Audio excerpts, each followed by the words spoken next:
Les travaux de la première phase du projet de construction, modernisation et exploitation de la route Kalemi-Manono en mode partenariat public-privé confié au concessionnaire Faépon par le gouvernement de la République sont aujourd'hui exécutés à 85%. Cette première phase consiste en la construction d'une route en terre battue sur l'ensemble des 430 km avec tous les ouvrages de traversée.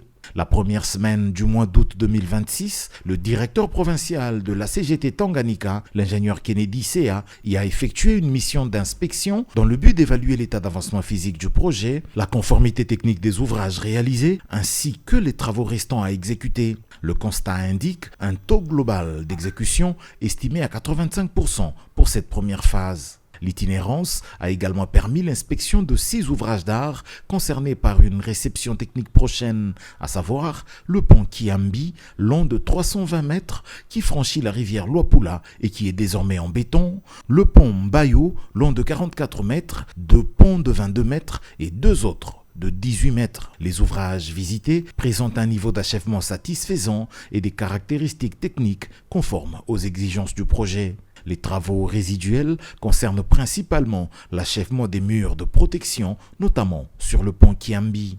S'agissant des travaux routiers, les interventions sont actuellement concentrées sur la section PK34 au PK52 et du PK55 au PK340. Les activités portent essentiellement sur les travaux de terrassement, la mise en forme de la plateforme et les opérations préparatoires à la poursuite des travaux de chaussée. Au cours de la mission, la délégation a été reçue par l'administrateur du territoire de Manono, avec qui les échanges ont porté sur l'évolution du projet, son impact sur les désenclavements de la région, ainsi que sur les perspectives de développement socio-économique induites par la future mise en service de cet axe routier. La mission conjointe Agence congolaise des grands travaux, administration territoriale, a par ailleurs permis l'inspection du poste de péage en cours de construction au PK79.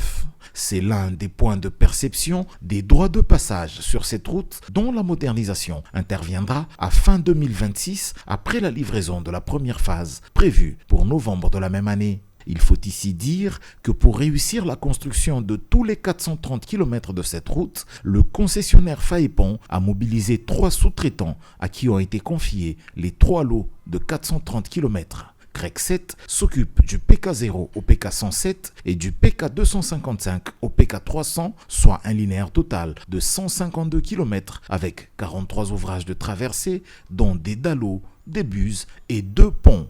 Zengway Technic Corporation SARL s'occupe du PK107 au PK255 et du PK300 au PK340, représentant un linéaire cumulé d'un peu plus de 187 km avec 90 ouvrages de traversée, dont des dallos, des buses et 4 ponts.